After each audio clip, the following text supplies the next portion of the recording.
Sveiki, Trigerio žiūrovai. Šiandien Trigeryje Laura. Labas, Laura. Labas. Kaip jautiesi, Laura? Labai gerai. Labai gerai. Labai gerai. Sveikatos gerai, gyvenimas gerai. Tikrai. Ką veikiai vakar? Ką veikiau vakar? Jo, prieš ateina, nes pas mumis į Trigerį dažniausiai ateina paskutiniai 2 svečiai buvo po vakarėlių visokių, nemiegojo, nedamiegojo arba šiaip nedamiegojo. Nu, aš irgi nemiegojau, verslus kūriau kitiem. Čia jau kitas reikalas, čia jau normalu. Kokius verslus, apie ką? Apie viską, nuo grožio srities iki mechanikų. Tai kas tu esi, Laura, papasakok mūsų žiūrovams. Kas Tai tu esi, sveiki kuom visi. tu gyveni? Jo, tai sveiki visi, aš esu Laura. Instagrame Laura verslas. Ne, Instagrame Laura vadinasi verslų guru Laura.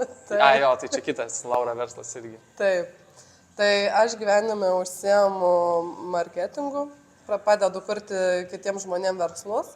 Taip pat turiu moterų klubo asociaciją per visą Lietuvą, kuris yra Vilniuje, Kaune, Šiauliuose ir Klaipėdoje. Ir esu veidotyros praktika, tai galiu pasakyti iš žmogaus veido viską beveik. Čia labai bus įdomu, mes pakliaudysim veidotyrą. O iš kur tu semiesi jėgų, iš kur tu semiesi motivacijos daryti, kurti, Iš sūnaus. dirbti? Iš sūnaus? Iš sūnaus, tai va, esu dar ir mama, tai turiu 3 metukų sūnų. Ir kaip ir sakiau moterim dažniausiai, vat, kad jisai buvo mano iššiose, jau aš pradėjau kurti verslus, tai čia buvo prieš 3 metus. Ir kai kuriuom tai uždaro duris, kai kuriuom tai atidaro labai plačiai. Tai tau realiai taip buvo, kad atsirado sūnus ir tu tik tada pradėjai grinai tą energiją naudoti į gyvenimo kūrimą, į verslumą, į darbą. Taip. Iki tol aš buvau labai uždara. Mano kolegos, prieš tai dirbau Teliui privačių klientų vadybininkė, ten su mikrofonu sėdėdavau, žinai, labą dieną, jums skambina Laura iš įmonės Teliui, ar gali šiuo metu patrukdyti? Jo, yra buvo.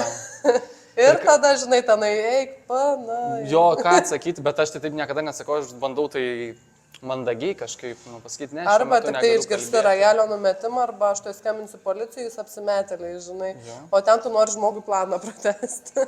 O tai nebūdavo toks, kad, tipo, savivertė krenta, kad čia tai paskambinė, ar jau tu supranti, paskambinė, žinai, čia pystų numeta.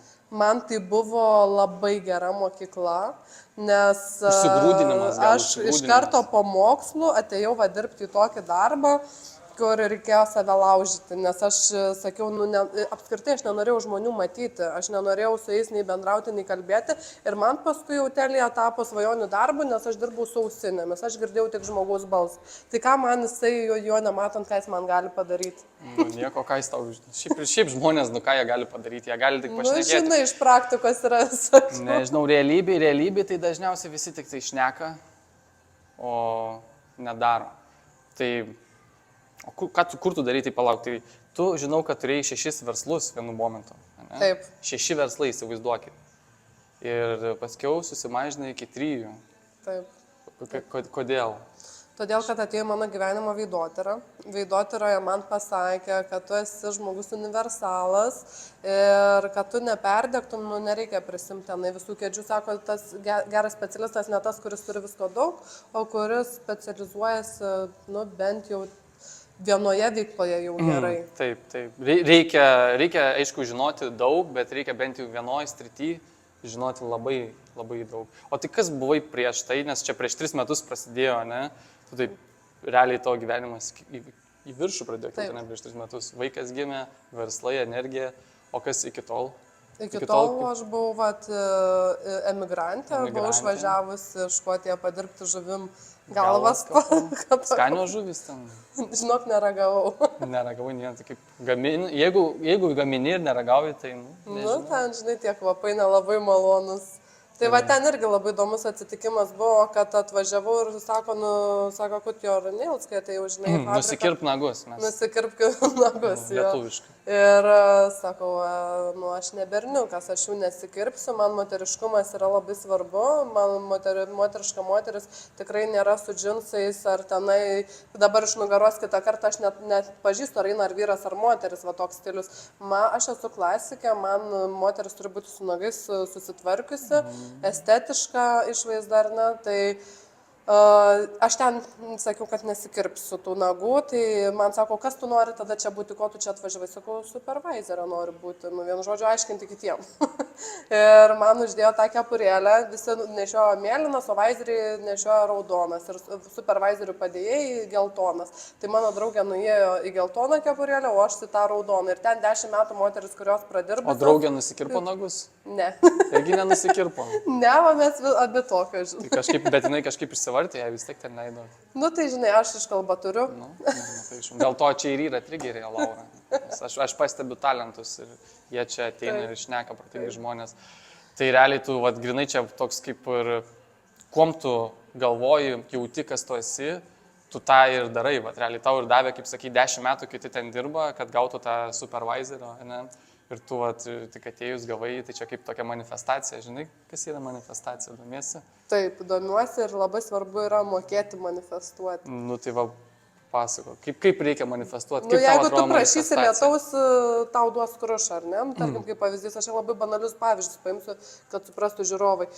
Jeigu prašysi saulės, ateis kaitra, tai tu turi sakyti, kada jinai švies stipriau, kada jinai švies silpniau, kokiomis dienomis tau reikia to kvėpio. Viską turi susivardinti ir panašiai. Aš noriu, ten mano atveju asmeniniu buvo toks pavyzdys, kad aš noriu rūpestingo vyro, bet kad šalia dar bus visokių dovanų įpakotų, tai negalvoju. Žinai. Tai reikia būti labai konkrečiam, Taip. Labai konkrečiai, detaliai žinoti, ko nori ir tada ateina ir atėjo pas tave kažkas. Bet tas konkrečiai ne vienu sakiniu, žinai, bet taip, eilutę susirikiuoti. Nu, taip, nu čia mes pakalbėsim ir apie vyrus, ir apie moteris, ir apie santykius, tai realiai, tai išsipildė kažkas. Išsipildė viskas. Viskas? Bet dar kažkas. Išskyrus vienas momentas, aš neturiu teisų. Neturi teisų? Nu, tai gal moterim ir nereikia teisų, kaip galvoju. Reikia, manau, reikia. Vaiką vis tiek reikia į darželį, į būrelius nuvežti. Teisingai. Jeigu esi stipri moteris, turi auginį vaiką, tai iš tikrųjų reikia. Visada neprivežios šitie, kaip ten. Boltai arba gerbėjai. O tai moterų klubas, sakė apie moterų klubą. Tu turi moterų klubą, vat, labai įdomu, turbūt ne vienam. Kas yra moterų klubas, ką jūs ten veikėt? Apie ką jūs ten šnekat? Tai moterų klubas yra apie moteris, kurios nori būti nepriklausomos, kurios nori kurti savo verslą. Ai, tai čia girdai kaip ir toks verslumas? Taip, verslų moterų tokie susitikimai, mes turim verslo pietus, kafe taimus. Okay. Bet ką reiškia nepriklausoma moteris? Kodėl, kaip supras nepriklausoma? Na tai ta prasme, kad neteini ir, tarkim, į klubą ar dar kažkur ir neblizgini, kur turtingas vyras čia dabar yra atėjęs, o tu tiesiog esi už savo gyvenimą pati atsakinga ir niekam nemeti tos naštos ant pečių. O vyras gali būti nepriklausomas? Faktas. Irgi? Tai bet mes visi gal nepriklausomi realiai. Nu, bet yra tokių, žinai, ar moterų, ar vyrų, kurie siekia kažkokios finansinės naudos. Ne. Tai tai aš manau, kad kiekvienas turėtų būti atsakingas. Tai čia goldigeris tos. Jo, goldigeris. Tai tu nesi goldigerė. Tikrai ne. O daug tokių moterų esi sutikus bendravus, kur, taip kaip sakai, kad laksto blizgina klubuose į vyrus. O aš vyrus pamokinsiu, ateikit su fake pinigais, su fake piniginėm ir raktelį į žaislų planetas merso ir patieškit ant stalo ir tada pažiūrėsit, kuri goldigerė, o kuri ne. Fake? Ai, tai jeigu ta, kur goldigerė, tai jinai iš karto lips ant tavęs, ne? Taip. Tai jo, aš dar galiu irgi daug patarimų duoti, pavyzdžiui, jeigu turite banko kortelę, pasidarykite tą banko kortelę į metalinę, kad išimtų tą lustą iš plasmasinės į metalinę kortelę, žinokit, iš karto atrodo labai profesionaliai, atrodo labai prabangiai. Metalinę kortelę taip numeti, ateis padavėjas, tarkim, susimokėt, tu va taip numesk, kad girdėtųsi skambesys. Iš karto, žinai, kaip žuvį, pritrauksi. Tai realiai, o tai gerai, tai jūs apie verslą šnekat? Mes turim konfidencialumo sutartis, kur visiškai kalbam apie savo problemas ir asmeninės bėdas. Ai, tai čia toks kaip ir toks ratas paramos vienas kitai, ne? Taip. Tai smagu. Šiandien prieš susitikimą su moterų klubu susiskambinom, darėmės konkurentų analizę.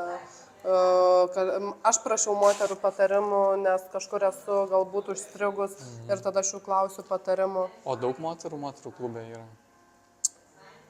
Šiaip dar aš sakyčiau, mūsų moterų klubas yra leliukas, palyginus. Leliukas. Bet mes jau auginam labai labai stiprų, nes labai turiu stiprias lyderės. Ir tos lyderės irgi išsimanifestavo, žinai. Tai mes dabar, tarkim, kalbam apie verslininkus. Kaip apibūdinti reikėtų žmogų verslininką? Žmogus verslininkas, tai koks tai yra žmogus, tarkim? Verslininkė arba verslininkas. Yra kažkokie bruožai, kurie... Yra. Tai yra labai pasitikintis žmogus, šalto pakankamai proto, jisai emocijos nueina pas jį į antrą planą ir jisai labai taktiškas yra žmogus dažniausiai.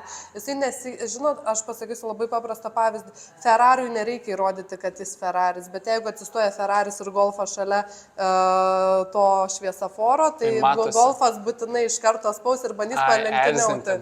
Bandys erzinti, o Ferraris tiesiog žino, jisai net negazuoja, jisai žino, kad jisai per vieną minutę jį aplenks. Tai lygiai tas pats yra su verslininkais, jam nereikia įrodyti nei kiek jis pinigų turi sąskaitoje, nei ką jis veikia gyvenime. Aš savo artimoje aplinkoje turiu ne vieną milijonierių žmogų, kuris netgi neturi socialinių tinklų, nes jų kredo yra šiek tiek kitoks gyvenimo. Mano tai yra asmeninis ar ne kaip darbas, man socialiniai tinklai, bet jiem gyvenime jie galėtų čia influenceriais tapti per minutę, bet jiem to nereikia. Bet čia labai įdomų pavyzdį, pasakysiu, to Ferrari ir Golfų prie šviesoforo. Nes realiai, kai tu, tarkim, gyvenime kažko sėki darai ir pasieki kažką daugiau negu vidutinis žmogus, tave labai bandys testuoti, erzinti ir irgi susidūręs su tokiais dalykais, kur tu grinai tampi toks kaip taikinys, nes kitas žmogus iš pavydo galbūt ar iš to, kad galėtų pasigirti, kad ten aplenkė Ferrari, tipo nors tas Ferraris ar taip geresnis už jį. Tai kai aš pradėjau dirbti su socialiniais tinklais, aš žinojau pasiekmes ar ne, žinojau, kad gali atsirasti heito, bet aš savo pasakiau, tu pasirinkai būti kiekvieną dieną vertinama. Taip, mane vertins kiekvieną dieną, bet aš vis tiek pasirinksiu save ir aš žinau, kokia aš esu iš tiesų ir aš neleisiu ten manęs trigerint viduje. Taip ir su to vertinimu yra, kad tu vertinimą imti reikia iš to žmogaus, kokio tu nori gyvenimo. Jeigu žmogus gyvena tokį gyvenimą, kokio tu norėtum, tai jo žodis yra svarbus, bet jeigu tu pažiūri į žmogų ir jisai... Kad jį ten profilio uždės. Nedaro to, ką tu darai, ta prasme, tai jo žodis realiai nieko nereiškia, nes jisai nesigaudo, jisai nežino, jisai ant emocijų yra. Tai šitas pagrindinis dalykas reikia, kad imti patarimo iš to žmogaus, kuris daro tą patį arba turi tą, ką tu norėtum turėti. Ne? Taip. Tai gerai, o tu Ferrari, tu gal mašiną turi, bet tik teisinę turi. Neturiu dar mašinos, bet planuoju, gal sakau, bus didesnė motyvacija. O pavyzdžiui, taip greitai, kokią mašiną imtum, kokios markės tavo imponuoja? Nežinau, man labai moteriškai yra Audi Q5. Audi Q5. Tai Audi iš viso moteriškai yra. Kas vairuoja Audi? Moteris. Nes Audi moteriška lytis. Taip. Gerai, o sugrįžtant į tą temą, kur santykiai vyrai, moteris. Ko reikia tvirtiems santykiams tarp vyrų ir moteris, Laura? Pasitikėjimas, vienareikšmiškai, vienas kitu turi pasitikėti ir pagarba. Gerbti vienas kitą. Aš manau, pagrindinė galbūt priežastis, kodėl vyras ir moteris nesutampa, kad moteris prisiema per daug atsakomybių ant savo pečių ir paskui sako, vyras yra nevyriškas. Man yra daug konsultacijose moterų, sako, mano vyras labai nevyriškas, ten guli koja ant koja susidėjęs ant sofos ir nieko nedaro. Sakau, tai čia gal kaip tik vyriška. Sakau, ką tu darai? Sakau, ką tu darai? Aš nešu maišus, kalu vinis, mašinai padangas pati pasikeičiu. Tai sakau, tada, ko tu nori iš to vyro? Tai aš irgi norėjau pakomentuoti, kad, tai taip, jeigu pati bandai būti vyriška, jeigu darai tuos... Ir tada santykiuose konkurencija. Bet čia labai nuo situacijos priklauso, gal tas vyras ten piktybiškai nedaro to, tiesiog tingi, tiesiog ir taip toliau, žinai. Taip, faktas, kiekviena situacija yra skirtinga, bet aš sakau, tą tokią standartinę, žinai. Taip, nes jeigu moteris bandys konkuruoti, tarkim, su vyrų santykiuose, konkurencijos neturi būti. Moteris turi būti moteriška, moteris, o vyras vyrų. Ir vienas kitą papildo. Ir laisvė. Mano viena iš vertybių yra laisvė būti savimi, kad žmonės galėtų jaustis laisvai. Kad galėtum bezdėti prie vienas kito tipo. Žinai, irgi laisvė. Aš laisvę kitaip suvokiu. O kaip? Gal kaip? Ne, o tai kas čia yra laisvė, tarkim? Kad aš galėčiau bendrauti su kitais vyrais ir jam neiššaukti, tarkim, pavydo, bet čia tas yra, su tais kitais vyrais bendrauti, tai nėra įti pasimatymus, tai yra verslumo klausimai. Tai čia tai normalu, tai čia tiesiog darbas, tai verslumo klausimais. Taip, bet tai tarkim, jeigu moteris turi vyrą ir eina į klubus ir tenai, kur tokia aplinka, kur ten alkoholis, vyrai, kurie nori vieno dalyko, ar čia yra Ne, kai turi laisvė? antrą pusę, faktas, kad ne. Aš kai turėjau antrą pusę, kai turėjau vyrą, nevaikščiau. Tai faktas, nes, realiai, gali su draugiam, tarkim, išeiti į barą kokį nors dar kažkur, bet į klubą naktį. Man užtektų, žinai, tada ir pasisėdėti ramiai, mergaitišką, kaip sakant, vakarą pasidaryti namuose. Teisingai, aš irgi lygiai taip pat, jeigu aš turėčiau antrą pusę, irgi man nėra ko vaikščioti klubus, nebent koks nors jau ten verslo reikalai. Šiaip klubai yra gerai pasišnekėti, atrasti naujų pažįstamų, panetworkinti, žinai. Taip. Padalinti vizitinės. Taip, bet yra labai daug kitų kultūrinių vietų, kur galima surasti naujų pažįstamų. Bet pavyzdžiui, vyras ir moteris vis tiek skiriasi vyras ir moteris. Faktas. Ne? Vyrai sako iš Marso, moteris iš Veneros. Taip. Ir esu šitą knygą skaičius, rekomenduoju visiems paskaityti. Nes ten labai gražiai aprašoma yra, kad vyras yra toksai kaip ar ne, kaip gumytė, kuri atsitempia. Išsitempia ir reikia jam savo olos pabūti savo oloje ir jisai tada vėl, žinai, gražiai prisitrauks. Taip. Jeigu vyrui neleisi, ten drausi, eisi paskui, tai nieko iš to gero nebus ir santykiai grius. Tai va todėl ir sakau, kad laisvė yra labai svarbu, bet tą laisvę vėl kiekvienas skirtingai supranta, tai turi būti viskas proto ribose. Taip, bet, kad, kaip ir sakai, vyrai ir moteris skirtingi, tai aš manau, kad vyras gali eiti į klubą. Nes ta aplinka klubo yra tokia pavojinga moteriams, nes ten vyrai yra stipresni, ten fiziškai ir taip toliau. Ir vyram ta aplinka nėra tokia pavojinga kaip moteriam. Nes apskritai vyram yra sunkiau, tarkim, gauti moterų dėmesį ar dar kažką. O moteris jau jeigu nueis į klubą, tai, kad ir kokia moteris, manau, gaus dėmesį vis tiek ir lys prie jos. Gerai, o tai, vyriškumas, nesakai, o kaip būti gera mama ir užauginti, tarkim, stiprų žmogų? Visų pirma, iki 5 metų vaikas, jisai visiškai duodu laisvę. Aš ant savo sūnaus nesu nei karto šaukus, nei karto nesu pakėlus balso, mano vienintelis drausminimas yra ten eldariukai, negalima, žinai, biškai atsitraukiam, tada, bet aš ne tai, kad negalima ir tempiu ten už rankos. Aš sakau, einam, žiūrėk, va čia žiūrėk, dabar pažaisim, padėliosim kažką ir, tarkim, mamytė dabar ves konsultaciją, o tu padėliok čia kažką. Ir jisai supranta puikiai, jisai dėlioja, jisai man netrukdo. Ten kartais kažką jam juokinga, tai jisai pakrikštoja, pajokauja, bet iš esmės tai reikia duoti laisvę nuo vaikystės, kad reikštųsi tas kūrybiškumas. Nes vyrams iš esmės buvo duodamos tik 2 emocijos gyvenime, todėl mes užsiauginom, kaip sako kitos moteris, tos vyrus silpnus, dėl to, kad jiem buvo draudžiama verkti, jiem buvo draudžiama kažką daryti, tu būk vyras, neverk, to nedaryk, ano nedaryk. Tai aš viską leidžiu savo sūnui. Jeigu jis yra piktas, tai išbūk su tą emociją, tu dabar piktas ir pažindinu, kad tai yra jo tokia. Tai čia būtent emocija. Iki 5 metų, kažkodėl tas 5 metai, ne? Taip, nes tada būna imlesni, smegenys vystosi, tada formuojasi labai ta asmenybė. Formuojasi asmenybė. Bet vyram negalima, ta prasme, manau, negalima sakyti, kad elgis taip kaip tavo emocijos, nes tada prasideda labai blogi dalykai, pavyzdžiui. Ne kaip elgis, ne kaip tavo emocijos, tiesiog supažindini, kokia čia dabar yra pasi emocija, kad jisai gali ją išbūti ir paskui gali pasikalbėti, kaip jisai jaučiasi. Tai aš manau, tada galima užauginti pakankamai stiprų žmogų, kuris mokės atpažinti savo emocijas ir galima užauginti labai stiprius verslininkus su šitų pagrindu. Taip, nes verslininkai tai emocijas turi valdyti realiai. Taip. Tai tada išmoksta valdyti. Taip, nes, tarkim, jeigu vyrai reiškia emocijas, ten, žinai, kaip būna, pavyzdžiui, Amerikoje, ten šaudo mokyklas, tai čia iš pykčio, ten dažniausiai jo. Bet tas pyktis kur vėl yra užslėptas kažkur viduje kažkokios. Jo, tai dėl to. Bet dėl to ir yra, kad vyrai turi būti šalto proto. O tai mes dabar kalbėjom, kaip užauginti stiprų sūnų, o su mergaitė kažkaip taip. Aš pasakysiu iš vaiduotojos pusės, kaip yra sūnų reikia auklėti, ar tu gali. Ir jisai sakys, tarkim, sakyčiau, Rasimantukai pasiklok lovą. Nenoriu, ar tu gali pasikloti lovą? O, nes ar tu sugėti tas toksai... Jo, ar tu gali pasikloti lovą? Rasimantukas nueina pakloja lovą, sakau, tu šaunuolis, žinai. Ir jisai, kai pajaus tą tokį šaunuolį, jisai gali užsišokti ant stalą, žinai, aš šaunuolis esu. Ir taip lyderio savybės yra auginamos. Ir jisai, kai paklaus, ar tu gali, moteris galės. O moteris, ar tu nori, ar tu norėtum? Jo, labai teisingai, nes yra labai daug moterų, kurios sunku apsispręs moteriam. Sunku pasirinkti, kiek sutikęs. Nežinau, nuspręs pas, nenoriu, ai vėl noriu, gal taip, gal taip. Aš tai labai konkrečiai žinau, aš, pavyzdžiui, pagal zodiaką esu svarstyklės ir sako, tu svarstai gyvenime, nesvarstu nei trupučiu. Nesvarstai. Sakau, noriu to padarysiu. O ko trūksta, tarkim, šios kartos moteriams ir vyrams? Ko trūksta? Pagal Laurą. Ko trūksta daugiau galbūt gilintis į save ir suprasti vieną dalyką, kad jeigu jūs nebusit laimingi, aplinka nieko dėta, aplinka irgi jūs nebus laiminga. Jeigu jūs pastatysit save į pirmą vietą visų pirma ir pasidarysit save laimingais, tada pritrauksit ir aplinką laimingą.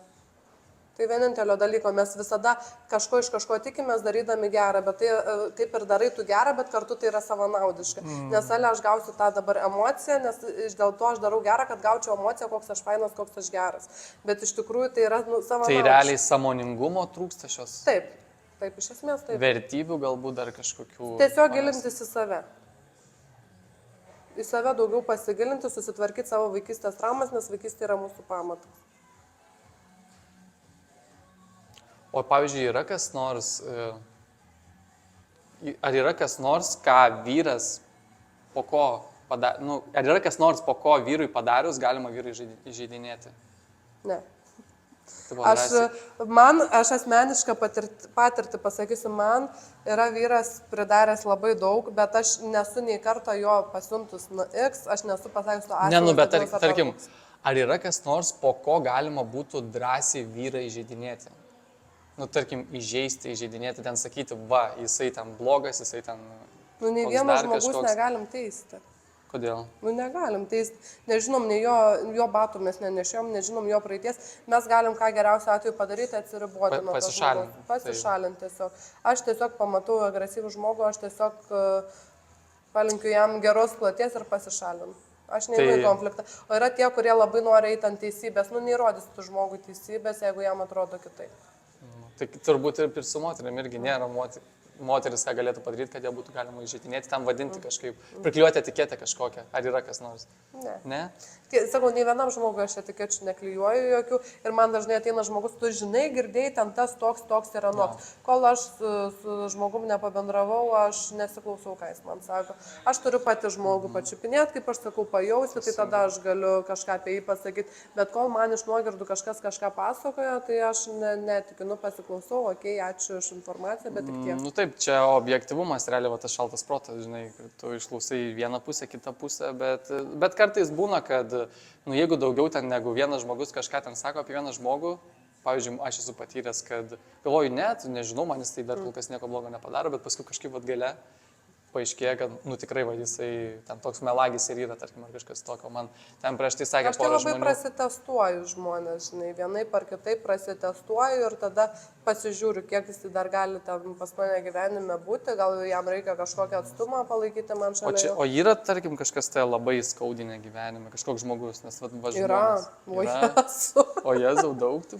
Aš apskritai esu itin jautrus asmuo, man labai kritikas kažkada visiškai gyvenime nepriėmiau. Dabar tai aš ją jau konservatyviai matau ir tenai aš jau pasidėlioju, koks tai žmogus man pasakė, ką jisai pasakė, galbūt tai yra tiesa, bet iki tol tai, oi, kaip aš kritika, žinai, man ten kritika vienas smūgį, aš 10 atgal.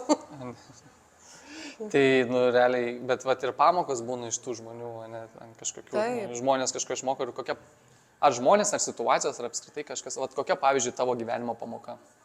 Mano gyvenimo pamokų buvo daug. Aš sakiau, aš susirinkau visas gyvenimo pamokas. Visas tai buvo? Aš buvau mokykloje patyčių objektas, tada darbovietėje patyčių objektas, tada turėjau nesėkmingą verslą, turėjau smurtinius santykius, turėjau žmonės, kurie mane apgaudinėjo ir maudė. Ir aš manau, kad čia yra, susideda. Aš turėjau labai sunkų gimdymą, kur man tenai, žinai, su mirtim kalbėjausi jau. Tai turiu sūnų autistą, kur lengvas jam autizmas yra, dar iki galo nėra ištirta, bet jisai bus kitoks žmogus. Ir aš visada galvoju, už ką. Bet čia ne tame yra esmė, už ką, tiesiog aš sakau, kad žmogui yra duota tiek, kiek jisai gali panešti. Čia kaip Dievas tau neduoda pamokų, kokių ar patirčių, kurių negalėtum ištverti kažkas. Tikrai tokio. taip. Ir paskui aš labai gerą metodą žinau Demartinį. Tai aš prasidirbau, pavyzdžiui, visi žmonės, kurie mane įskaudino, Taip. tarkim, ar ne, tai aš susirašiau, kokią man tai davė naudą ir kokią man tai davė žalą. Ir kai aš pamačiau, kad man davė naudos ir žalos, aš nebeturiu ant ko pykti. O pyktis yra didžiulė našta. Va, kaip tik aš apie pyktį. Va, grinai, va, tokie dalykai, ten kažkas, kur, va, kodėl aš ir ten kažkas blogai nutinka, gal tai nepasiseka. Tai pyktį gali sukelti. Pavyzdžiui, man tai sukelia pyktį. Kaip tu, bet tu, ką tik atsakei mano klausimą, net nepaklausus, kaip tu sukontroliuoji pyktį? Ar jauti pyktį? Nejauti tipo? Bet aš tą žmogų palydžiu. Aš, pavyzdžiui, netgi jeigu matau įsėdusi taksi, kad ten žmogus pasuko daugiau, kad jam skaičiuotųsi, aš žinau, kad iš jo gyvenime tai atims trigubai. Tai čia karma. Taip. Ir aš visiškai aš rami būnu. Nu, kiekvienam leidžiu gyventi savo gyvenimą ir nesikišu kito gyvenimo. Tai tu nejauti pykčio tipo? Ar tu pajauti? Aš momentaliai galiu pajausti jį, tai yra normalu, nes mes visi turime emocijas, bet aš paskui visada jungiu protą ir permąstau. Tai ir tu taip jį sukontroliuoji, tipo, atginai. Taip. O tai ką tu jauti, kokią emociją labiausiai jauti? Liūdėsi, kaip moterim įprasta. Kai man skauda, aš verkiu, žinai, kai niekas nemato, kai man liūdna, aš paliūdžiu, bet aš viską labai išsirašau į lapą, aš labai greitai noriu paleisti, aš nenoriu savo šiukšlių viduje. Tai tu sakai, karma egzistuoja, kaip sakai, kad kažkada žmogui ten ateis atgal, ne? Visiškai. Bet mes nežinom to tiksliai, ir karma egzistuoja. Aš žinau. Nu, tipo, žinai, nes aš mėgstu konkrečiai, tarkim. Aš būsiu karma, aš atkeršysiu, tarkim, kerštas. Čia man buvo taip prieš kelias metus. Nes jeigu tu paimsi ir tu padarysi kažką, va, tarkim, ką jis tau padarė žmogus lygiai tą patį atgal arba dar stipriau, tai tu tiksliai žinosi, kad jisai gavo. O tai dabar tu nežinau, tiksliai vis tiek nežinom. Ar mes galim tikėti tik tai? Aš žinau tik tai vieną. Aš irgi prieš tai buvau va tokia, kur aš galėdavau suės žmogų per minutę, žinai. Suės. Ir ten labai žiauriai, bet paskui... Kanibalizmas. Kanibalizmas. Tai aš dabar kažkaip kitokius metodus naudoju. Aš tiesiog sakau, jungiu visada protą, stengiuosi ir visada kvėpavimo technikos labai padeda įkvėpiu. Norisi man tai... Bet į pilvą reikia kvėpuoti, kiek žinau. Pagrindė pilvą. Ir jau tada, žinai, stresiniai situacijai tu negalvoji, kaip tu ten kvėpuoji, bet aš visada bandau tą kvėpavimą pajungti, kad sustabilizuoti tą protą ir neįtent emociją. Nu, nes mes esam žvėris, mes esam gamta. Gyvuliai. Tai va, apie veidotyrą man labai įdomu, va, tarkim. Tai kaip ten veikia ta veidotyrą? Pavyzdžiui, kažką, ką gali papasakoti apie mane iš mano veido? Laura. Tu esi mokytojas. Tu esi mokytojas, labai mėgsti mokinti kitus ir jeigu tu savo gyvenime... Studentės man parašykit. Kitur neišnaudoji šitą parametrą, tada gali naudoti namuose, žinai, mokinti savo aplinką. Šiaip sakyčiau, kaip vyras esi labai praktiškas. Praktiškumo pas tave yra labai daug. O kas yra praktiškumas, man greitai? Praktiškumas tai yra, kai aš važiuoju į miestą, susitvarkysiu iškart 5 reikalus dėl vieno, sunkiai važiuosiu. Okay. Kitas ar ne iš niuansų yra tas toksai optimistas su realistu maišytas. Taip optimistiškai pažiūri situaciją, bet iš karto realistas pasijungia, nu, vat realiai gal bus taip ir taip. Iš karto nepuoli ten žmogaus ten aukštintant, ten da kažką irgi protas pakankamai gerai, sakyčiau, pas tave veikia. Ir seksualinės energijos labai daug. bet seksualinė energija, žinai, seksualinė energija tai yra ta kūrybinė energija. Arba tu išnaudoji lovoje, arba tu išnaudoji kūryboje. Arba tu balansuoji. Verslininko gyslelė. Labai teisingai. Bet iš ko čia sprendi, ta prasme? Nu, iš veido. Tai gerai, bet iš kokie čia brožai? Tu čia man pasiūk, gal kažką labiau pamatysi.